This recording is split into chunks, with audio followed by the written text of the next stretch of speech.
Hello friend, સ્વાગત છે તમારું મારી ગુજરાતી રસોઈ ટિપ્સ ચેનલમાં। તો આજે આપણે બનાવીશું વિટામિન સીથી ભરપૂર અને શરીર માટે ખૂબ જ ગુણકારી આમળાનું જ્યુસ। તો ચાલો આપણે શરૂ કરીએ। તો આમળાનું જ્યુસ બનાવવા માટે આપણે અહીંયા 7 નંગ જેટલા આપણે અહીંયા આમળા લીધા છે। અહીંયા અડધું લીંબુ લીધું છે, એક ટુકડો આદુનો લીધો છે, સંચળ લીધું છે અને આપણે શેકેલા જીરાનો પાવડર લીધો છે, અહીંયા ગોળ લીધો છે।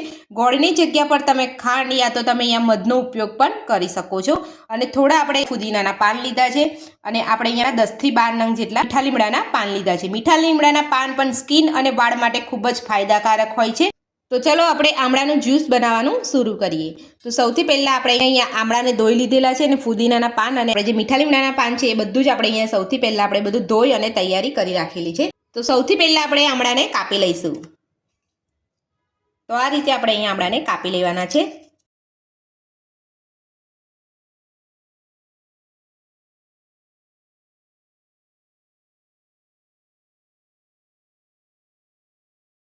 તો આપણે અહીંયા આમળું કાપી અને અંદરનો જે થળિયો હોય છે એ આપણે અહીંયા કાઢી લેવાનો છે। આપણે અહીંયા આમળાને આ રીતે બધા જ કટ કરી લઈશું। તો આપણે અહીંયા બધા જ આમળાને સમારી લીધા છે અને જે આપણે અંદરના થળિયા હોય છે એ આપણે કાઢી લીધા છે। તો હવે આપણે અહીંયા આમળાને એક મિક્સર જારમાં લઈ લઈશું। ફુદીનાના પાન જે લીધા છે આપણે અહીંયા એ પણ આપણે અહીંયા લઈ લઈશું અને એક આપણે અહીંયા ગોળનો ટુકડો લીધો છે। ગોળનું પ્રમાણ તમે તમારા ટેસ્ટ પ્રમાણે વધતું કે ઓછું કરી શકો છો અને તમારે અહીંયા ગોળ ના લેવો હોય તો તમે અહીંયા હની એટલે કે મધ પણ લઈ શકો છો। હવે આપણે અહીંયા થોડા મીઠા લીમડાના પાન જે લીધા છે લઈ લઈશું અને આપણે આદુનો ટુકડો આ બધું જ આપણે અહીંયા પીસી લઈશું। તો પીસવા માટે આપણે અહીંયા થોડું પાણી નાખીશું। આપણે અહીંયા વધારે પડતું નથી ઉમેરવાનું, થોડુંક જ પાણી ઉમેરવાનું છે। તો આપણે અહીંયા પાણી ઉમેરી લીધું છે। તો હવે આપણે આ બધું જ મિક્સર જારનું ઢાંકણ બંધ કરી અને પીસી લઈશું। તો આપણે અહીંયા બધું જ પીસી લીધું છે, તમે જોઈ શકો છો એકદમ સરસ અહીંયા પીસાઈ ગયું છે। તો હવે આપણે એમાં એક નાનો ગ્લાસ જેટલું પાણી નાખીશું। ત્યારબાદ અહીંયા નાની અડધી ચમચી જેટલું સંચળ પાવડર નાખીશું અને નાની અડધી ચમચી જેટલું આપણે અહીંયા શેકેલા જીરાનો પાવડર નાખીશું। તમારે અહીંયા શેકેલા જીરાનો પાવડર જ્યારે તમે પીસો ત્યારે એડ કરવો હોય તો ત્યારે પણ તમે અહીંયા કરી શકો છો।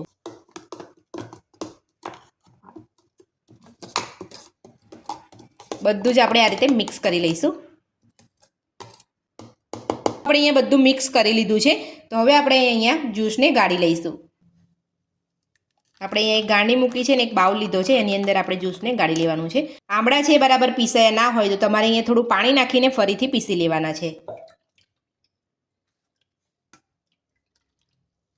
બધું જ આમ દબાવીને બધું જ જ્યુસ કાઢી લેવાનું છે।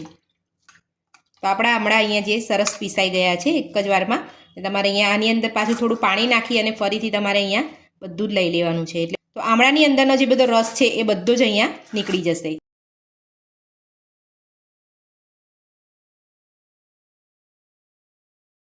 તો આમળાનું જ્યુસ આપણે અહીંયા બધું જ ગાળી લીધું છે। તો જે આપણે અહીંયા અડધું લીંબુ લીધું છે એનો આપણે રસ અહીંયા જ્યુસમાં નીચોવી લઈશું।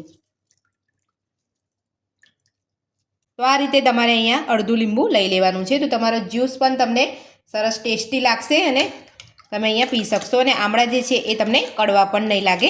તો આ રીતે બધું જ મિક્સ કરી લેવાનું છે। જો તમારે અહીંયા ગોળનું પ્રમાણ યા તો તમને અહીંયા સંચળ પાવડરનું પ્રમાણ ઓછું લાગતું હોય તો તમારે થોડું ઉમેરી આપવાનું છે। તો આપણું અહીંયા આમળાનું જ્યુસ બનીને તૈયાર છે। તો હવે આપણે આમળાના જ્યુસને સર્વ કરી લઈશું।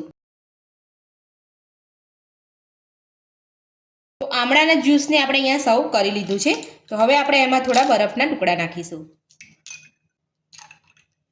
તો શરીર માટે સૌથી વધારે ગુણકારી આમળાનું જ્યુસ આપણું બનીને તૈયાર છે। તો શિયાળામાં તમને આમળા માર્કેટમાં સરળતાથી મળી જશે। આમળાનું જ્યુસ બનાવવાની જો તમને મારી આ રીત ગમી હોય તો મારા વિડીયોને લાઇક કરજો, ચેનલને સબસ્ક્રાઇબ કરજો, તમારા મિત્રોને જરૂરથી શેર કરજો।